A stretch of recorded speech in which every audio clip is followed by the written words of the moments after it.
Hello students, welcome back to Namaste English. आज हम शुरू कर रहे हैं एक बहुत ही interesting story class 10 CBSE footprints without feet book से। इस स्टोरी का नाम है the necklace, written by Guy de Maupassant. ये कहानी है मैटिल्डा लॉयज़ल की। मैटिल्डा लॉयज़ल एक ऐसी लड़की हैं जो हमेशा से रॉयल लाइफ जीने के सपने देखती रही हैं, लेकिन उनके सपनों की कीमत क्या पड़ती है, कैसे चुकानी पड़ती है, वही हम इस स्टोरी में देखेंगे। This lesson will be covered in 2 parts, so let's begin the necklace part 1. In this video we are going to cover the introduction of the lesson, a short introduction about the author, central idea of the lesson, summary of the story, text with explanation and difficult word meaning. Text जो है वो काफ़ी लंबा है, इसलिए इसको 2 part में किया है। तो इस पार्ट में आप थोड़ा टेक्स्ट देखेंगे and remaining text will be covered in part 2 along with the message. First of all, introduction about the lesson. The necklace story revolves around a selfish lady named Matilda. Matilda नाम की एक selfish lady हैं, उनके इर्द गिर्द, उनके around ये कहानी घूमती है। She is unsatisfied with her life, जो अपने जीवन से संतुष्ट नहीं है। As she wants a rich husband, क्योंकि वो एक धनी हस्बैंड चाहती थी जो वेल्दी हस्बैंड हो। But because she belongs to a family of clerks and her family is unable to give dowry, she is married to a clerk. लेकिन क्योंकि वो एक क्लार्क की फैमिली से बिलोंग करती थी और उनकी फैमिली जो थी वो डावरी देने में असमर्थ थी, इसलिए उनकी शादी एक क्लार्क से हो जाती है। One day both the husband and wife are invited to a party at minister's house. एक दिन दोनों हस्बैंड वाइफ मिनिस्टर के घर पार्टी में इनवाइटेड थे, but Matilda does not have good clothes and jewels to wear at such a party. Matilda के पास अच्छे कपड़े और ज्वेलरी नहीं थी पार्टी में जाने के लिए। Her husband suggest her to buy a dress and ask an old friend for jewellery. उसके हस्बैंड ने सजेस्ट किया कि ठीक है, ड्रेस एक नई खरीद लेते हैं और उससे मैचिंग एसेसरीज ज्वेलरी अपने फ्रेंड से बोरो करेंगे। She then borrows a necklace from her friend and goes to the party. तो अपनी फ्रेंड से एक नेकलेस बोरो करती है और पार्टी में मैटिल्डा जाती हैं। What happens next proves to be a lesson for the unhappy lady. लेकिन इसके बाद जो कुछ भी होता है वो इस अनहैप्पी लेडी के लिए एक सबक था, एक सीख थी। Now a small introduction about the author Guy de Maupassant. इनका पूरा नाम था Henri Rene Albert Guy de Maupassant. He was born in 1850 and died in 1893। He was a French author and considered a master of short stories. मतलब short story लिखने के लिए बहुत famous थे। एंड इनकी जो कहानियों की थीम क्या होती थी, रियलिज़म, पेसिमिस्टिक थीम्स होती थी, मतलब निराशावादी दृष्टिकोण पे आधारित भी विषय वस्तु इनकी कहानियों में रही है। और ट्विस्ट एंडिंग, कई बार ट्विस्ट एंडिंग भी इनके कहानियों में पाया गया। The necklace story was written in 1884। It is one of his most celebrated works. ये बहुत ही फेमस कहानी, इनकी जितनी कहानियाँ रही हैं उनमें से ये बहुत ही फेमस रही है। Now we will discuss the theme और central idea of the lesson. The main theme of necklace is the danger of pride, vanity and materialism. इस कहानी की मुख्य विषय वस्तु है प्राइड मीन्स अहंकार, वैनिटी मीन्स शो ऑफ करना, दिखावा करना, एंड मटेरियलिज्म, और जो सांसारिक चीज़ों के पीछे हम भागते हैं वो इस कहानी का मेन थीम है, क्योंकि ये बताया गया है कि इन चीज़ों के भागने से हम डिस्ट्रक्शन की तरफ भी जा सकते हैं। Showing how the desire for a luxurious life can lead to a ruin. मतलब कि अगर आप अपनी लाइफ से सेटिस्फाइड नहीं हैं and if you desire for luxurious life, it can lead you towards ruin, destruction. The story also highlights the importance of honesty and containment. Means क्या चीज़ें हानिकारक हैं ये तो बता रहे हैं, लेकिन क्या अच्छाई है, मतलब क्या होना चाहिए ये भी बताया गया है। Importance of honesty and contentment. Contentment मतलब सेटिस्फैक्शन, संतुष्टि, जो आपके पास है उससे संतुष्ट रहें। क्योंकि प्रोटैगनिस्ट सफरिंग, इस कहानी में जो प्रोटैगनिस्ट है, प्रोटैगनिस्ट का मतलब लीडिंग कैरेक्टर, जिसके इर्द गिर्द कहानी घूम रही है, तो वो है मैटिल्डा लॉयज़ेल, जैसा कि पहले ही मैंने बताया था। तो उनकी जो सफरिंग है, उनकी जो मुसीबतें हैं, वो इसी चीज़ का रिजल्ट है, परिणाम है, pride, vanity and materialism. Because he was trying to maintain a deceptive appearance, जो वो खुद नहीं है, लेकिन उन्होंने एक डिसेप्टिव अपीयरेंस दिखाने के लिए ड्रेस खरीदी, नेकलेस बोरो किया, और उसके बाद जब नेकलेस खो जाता है तो भी सच्चाई नहीं बताई जिनसे उन्होंने बोरो किया था। एज अ रिज़ल्ट उनको बहुत सारी मुसीबतें झेलनी पड़ी। समरी देखिए। Necklace is a short story by Guy de Maupassant about a woman named Matilda Loisel who is unhappy with her modest life and dreams of wealth. ये तो आपको क्लियर है, पहले भी मैं बता चुकी हूँ। मैटिल्डा लॉयज़ेल जो है, उन्हीं के बारे में ये कहानी है, जो अपने जीवन से खुश नहीं हैं और हमेशा धनी होने के सपने देखती हैं।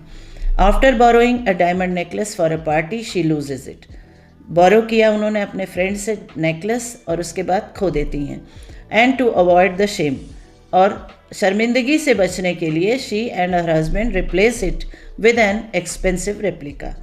उन्होंने सच्चाई बताने के बजाय एक एक्सपेंसिव नेकलेस खरीद के उसको रिप्लेस किया, क्योंकि पुराना वाला जो उन्होंने लिया था वो तो गायब हो चुका था।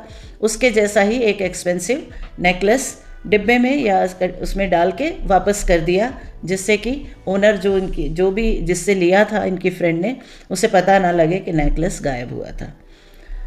So but since the necklace was expensive which they bought, for that they had to take loan.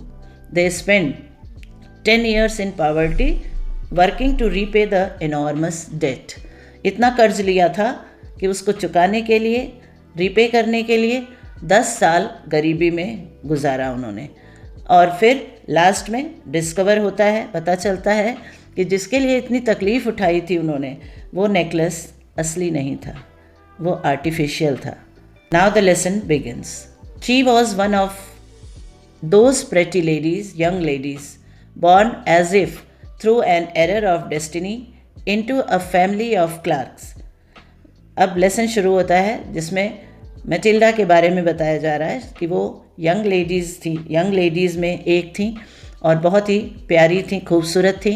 Born, ऐसा लगता था कि डेस्टिनी ने उनके साथ कुछ गलती करके गलत ख़ानदान में या गरीब बैकग्राउंड में उनको पैदा किया, क्योंकि वो क्लार्क की फैमिली में उनका जन्म हुआ और लुक वाइज वो लगती नहीं थी।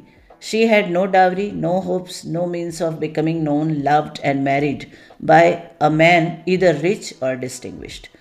क्योंकि उनके परिवार में, उनके पेरेंट्स के पास डावरी देने के लिए नहीं था, तो उन्होंने ये होप छोड़ दिया था कि कोई उन्हें प्यार करेगा, कोई रिच या डिस्टिंग्विश्ड आदमी उनसे शादी करेगा। And she allowed herself to marry a petty clerk in the office of Board of Education.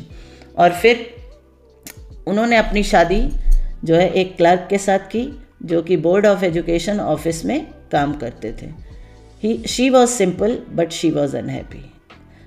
जब शादी के बाद वो साधारण थी लेकिन खुश नहीं थी। शी सफ़र्ड इंसेसेंटली मीन्स होता है कॉन्स्टेंटली, लगातार, without interruption.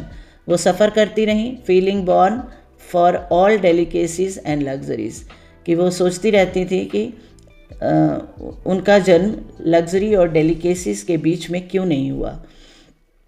She suffered from the poverty of her apartment. जिस अपार्टमेंट में वो रहती थी वहाँ भी माहौल अच्छा नहीं था। द शैबी वॉल्स जो थी बहुत ही शैबी थी, बुरी कंडीशन में थी। एंड वॉर्न चेयर्स भी पुरानी थी, ख़राब हो चुकी थी। All these things tortured and angered her. इन सब चीज़ों से उन्हें गुस्सा आता था, तकलीफ़ भी होती थी। अब देखिए इसमें difficult word incessantly means without interruption, constantly मतलब हमेशा, लगातार। Delicacies fineness, shabby in poor condition. Tureen it is a serving dish covered with some lid. When she seated herself for dinner opposite her husband, who uncovered the tureen with a delighted air, saying, "Oh, the good pot pie! I know nothing better than that." जब वो dining table पे अपने husband के साथ बैठती हैं और वहाँ पे उनके हस्बैंड जो खाना रखा है उसका कवर हटाते हैं, टुरीन वही दैट सर्विंग डिश, वहाँ से कवर हटा के और उसकी खुशबू लेते हुए कहते हैं कि ओह कितना सुंदर खाना है, गुड पॉट पाई। वो बहुत खुश हो रहे हैं, डिलाइटेड हैं। आई नो नथ, यहाँ तक कि कहते हैं इससे अच्छा तो मैंने कभी नहीं खाया। She would think of on the other hand Matilda was thinking of elegant dinners of shining silver. She thought of exquisite food served in marvelous dishes. वो सपने देखने लग जाती हैं। मटिल्डा जो है वो देख रही हैं एलिगेंट डिनर उनके सामने है, सर्व किया गया है और तरह तरह के फूड हैं और अलग अलग तरह के डिशेस में, मार्वेलस मीन्स ब्यूटीफुल, अच्छे डिशेस में सर्व किया है। She had neither frocks nor jewels, nothing. उसके पास कुछ भी नहीं था, फ्रॉक्स नीडल ज्वेल्स कुछ भी नहीं थे, ऑर्नामेंटल जो कटलरीज थे या कुछ भी नहीं थे। And she loved only those things. She had a rich friend, a schoolmate at the convent. अब उनके थोड़ा पहले की बात बताई जा रही है कि उनकी एक रिच फ्रेंड थी, स्कूल मेट, कॉन्वेंट में जहाँ से पढ़ाई की थी, who she did not like to visit, उनके यहाँ जाना पसंद नहीं करती थी। She suffered so much when she return, क्योंकि वहाँ से लौटने पे वो बहुत ही सफ़र किया हुआ था, बहुत खुश नहीं होती थी। She wept for whole days from despair and disappointment, निराशा में वो पूरा दिन रोती रहती थी। One evening her husband return elated, एक शाम को उनके हस्बैंड खुश होते हुए वापस आते हैं ऑफिस से, bearing in his hand a large envelope, अपने हाथ में एक बड़ा सा एनवेलप लिए हुए। Here he said, here is something for you. ये देखो, ये कुछ तुम्हारे लिए है। She quickly drew out a printed card. उसने जल्दी से एनवेलप लिया, उसमें से एक प्रिंटेड कार्ड निकालती हैं, which word is inscribed these words. उस प्रिंटेड कार्ड पे ये वर्ड्स छपे हुए थे। अब देखिए क्या थे वो word. The minister of public instruction and madame George Ramponneau asked the honour of Mr and Mrs Loisel's company, Monday evening January 18 at minister's residence. उसमें ये एक तरह से इनविटेशन था, मिनिस्टर हाउस रेजिडेंस में दोनों को, हस्बैंड वाइफ को बुलाया गया था डिनर के लिए। इंस्टेड ऑफ बीइंग डिलाइटेड, खुश होने के बजाय, as her husband had hoped, जैसा कि उनके हस्बैंड ने सोचा था। Instead of being delighted as her husband had hoped, she threw the invitation spitefully upon the table murmuring, मतलब कि खुश होने के बजाय जैसा कि हस्बैंड ने सोचा था, शी थ्रू, उन्होंने इन्विटेशन, मटिल्डा ने इन्विटेशन को नफ़रत से देखते हुए टेबल पे फेंक दिया। मरमर करती हुई मतलब बड़बड़ाती रही। What do you suppose I want with that, मैं क्या करूँ इसका, तुमने क्या सोचा था, क्या सोचते हो कि मैं इसका क्या करूँ। Delighted, feeling pleasure, spitefully means with hatred, showing caused by malice, murmur means बड़बड़ाना जिसको कहते हैं, धीरे आवाज़ में लेकिन लगातार बोलते रहना। But my diary I thought it would make you happy, लेकिन माई डियर मुझे लगा कि तुम इससे खुश होगी। यू नेवर गो आउट, तुम्हें बाहर कभी जाने को नहीं मिलता। And this is an occasion, और यही एक मौका है, एंड अ फाइन वन, और एक अच्छा मौका है। एवरीबडी विशेज़ वन, सभी लोग इस मौके की तलाश करते हैं। And it is very select, और ये कुछ ही लोगों को मिलता है, सबको ये अवसर नहीं मिलता। Not many are given to employees, क्योंकि ये इन्विटेशन इतने एम्प्लॉयज़ हैं लेकिन सबको नहीं मिला है। You will see the whole official world there, तुम वहाँ पे सारी दुनिया देखोगे, वहाँ कहाँ कहाँ से कौन कौन से लोग आते हैं। She looked at him with an irritated eyes, irritated मतलब पजल्ड आइज, गुस्से में या गुस्से से वो उसकी तरफ देखती रही, एंड डिक्लेयर्ड इम्पेशेंटली, और विदाउट पेशेंस के फिर बोला उसने, what do you suppose I wear to such a thing with that? तुम्हें क्या लगता है कि मैं क्या पहन के जाऊंगी ऐसी जगहों पे? He had not thought of that, husband ने इतना सोचा ही नहीं था। ही स्टैमर्ड, घबरा गया, और घबराहट में रुक रुक के बोलता है, why the dress you wear when we go to the theatre? वो ड्रेस पहनो जो जब हम थिएटर जाते हैं तो तुम पहनती हो। It seems very pretty to me, मुझे वो ड्रेस बहुत पसंद है। He was silent, stupefied, stupefied means unable to think properly, in dismay, निराशा में, at the sight of his wife weeping. अब उसकी वाइफ रो रही है और वो साइलेंट खड़ा है। स्टूपिफाइड मीन्स ना, समझ ही नहीं आ रहा उसे कि ये क्या हो रहा है, और सैड भी हो गया है। He stammered, what is the matter, what is the matter? Suppose I have to wear such a thing as that. वो पूछ रहा है कि क्या बात है, किस लिए रो रही हो, बताओ तो क्या बात है। अब वो कहती है कि क्या मुझे यही पहनना है? अब stammered means speak with sudden pauses, जैसे घबरा के रुक रुक के बोलना, उसको स्टैमरिंग कहते हैं। स्टूपिफाइड बता दिया मैंने, unable to think, and dismay means sad होना, निराश होना। By a violent effort she had controlled her vexation and responded in a calm voice. अब वायलेंट एफर्ट उस कर रही है, पूरी तरह से वायलेंट प्रयास में। उसने अपने, वैक्सेशन का मतलब होता है कि जो एनॉयड थी उसको कंट्रोल करती है, and responded in a calm voice, wiping her moist चीक। अब एक शांत आवाज़ में अपने गाल से आंसू पोंछते हुए बोलती है, nothing, only I have no dress and consequently I cannot go to this affair. कुछ नहीं, उन्होंने पूछा ना what's the matter, what's the matter, then she said nothing, सिर्फ ये बताना है मुझे कि मेरे पास ड्रेस नहीं है और इसकी वजह से मैं नहीं जाऊंगी। Give your card to some colleague whose wife is better fitted out that I. ये कार्ड अपने किसी कोलीग को दे दो जिसकी वाइफ जो रिच होगी और उसके पास ड्रेसेस होंगे जो अपने को फिट समझती है इसके लिए, तो उसे दे दो, मुझे नहीं जाना है। He was grieved but answered, वो दुखी हुआ हस्बैंड, लेकिन उसने कहा, let us see Matilda, how much would a suitable costume cost? Matilda, चलो देखते हैं, एक ड्रेस अगर लेना है तो कितनी कॉस्ट आएगी? Something that would serve for the other occasion, और ऐसी ड्रेस लेना जो फिर कभी और भी जगह पे काम आ जाए। समथिंग वेरी सिंपल, तो इस तरह की कोई ड्रेस अगर लेना है तो ले लो, और बताओ कितनी कॉस्ट आएगी। She reflected for some second, thinking of a sum that she could ask for without bringing with an immediate refusal and a frightened exclamation from the economical clerk. अब सोचने लगी कि हाँ, क्या क्या सम बताए, कितना अमाउंट बताए। मतलब अब वो सोच रही थी कि ऐसा अमाउंट बताएं कि जिसको बताने के बाद रिफ्यूजल ना हो, कि हस्बैंड ये ना बोले ओ इतना, या फिर हस्बैंड घबरा ना जाए, एक्सक्लेम करे कि इतना ज़्यादा।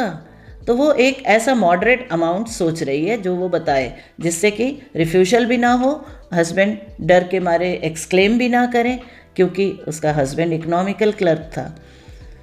Finally she said in a hesitating voice, इतना सोचने के बाद वो बताती है झिझकते हुए, आई कैनॉट टेल एग्जैक्टली, मुझे एग्जैक्टली तो पता नहीं, but it seems to me that 400 francs ought to cover it.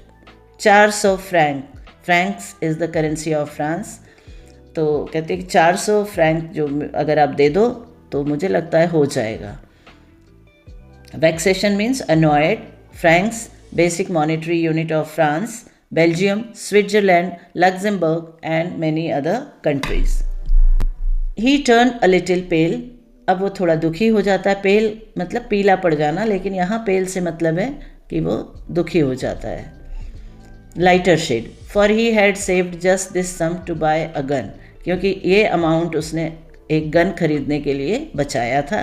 That he might be able to join some hunting parties the next summer, क्योंकि गन लेने के बाद उसकी प्लानिंग थी कि कोई हंटिंग पार्टी ज्वाइन करेगा जो गर्मियों में हंटिंग के लिए जाते हैं with some friends who want to shoot larks on Sunday. Sunday ये हंटिंग पार्टीज लार्क बर्ड के हंट करने के लिए जाते हैं। लार्क स्पैरो फैमिली की तरह एक बर्ड है। नेवरदलेस ही आंसर वेरी वेल, ठीक है, फिर भी उसने जो अपना सेविंग की थी लेकिन अब ये भी ज़रूरी था, तो उसने कहा ठीक है, very well, I will give you 400 francs but try to have a pretty dress. ठीक है, मैं तुम्हें 400 फ्रैंक्स देता हूँ लेकिन कुछ अच्छा खरीद लो, अच्छी ड्रेस ले लो। The day of the ball approached, अब जिस दिन इवेंट था वो आ जाता है। And madame Loisel seems sad, अभी वो पास आया दिन, लेकिन मैडम लॉयजल अभी भी नाराज़ हैं, दुखी हैं, डिस्टर्ब्ड हैं, एंग्शियस हैं। क्यों? Her dress was nearly ready, जबकि उनकी ड्रेस तैयार है। Her husband said to her one evening, husband evening को कहते हैं, what's the matter with you, you have acted strangely for 2 or 3 days, मतलब 2-3 दिन से तुम बहुत ही स्ट्रेंज बिहेव कर रही हो।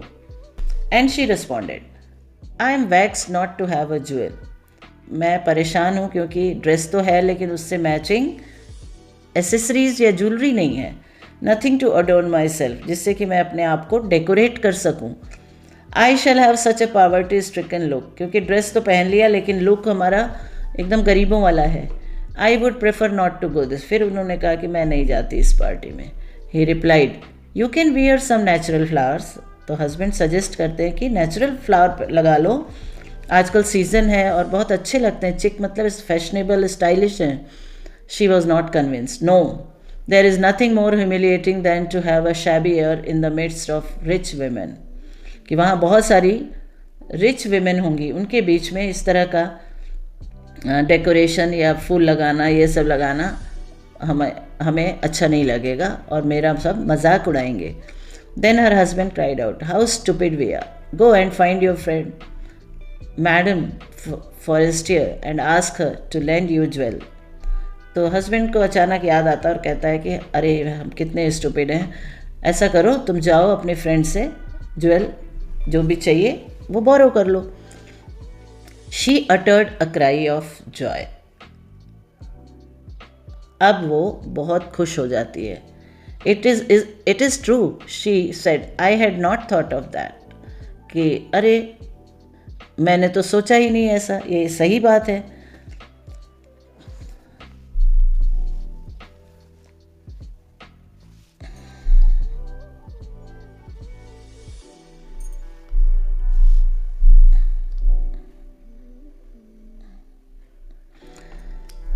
तो पार्ट 2 में बस इतना ही। फिर अगर ये वीडियो आपको हेल्पफुल लगता है तो इसको लाइक कीजिए, शेयर कीजिए अपने दोस्तों के साथ और मिलते हैं अगली रील में। If you like this video please subscribe and share with your friends. अगर आपको ये वीडियो पसंद आता है तो लाइक कीजिए, सब्सक्राइब कीजिए और अपने फ्रेंड्स के साथ शेयर कीजिए। कहानी का अगला भाग पार्ट 2 में देखेंगे। मिलते हैं नेक्स्ट वीडियो में।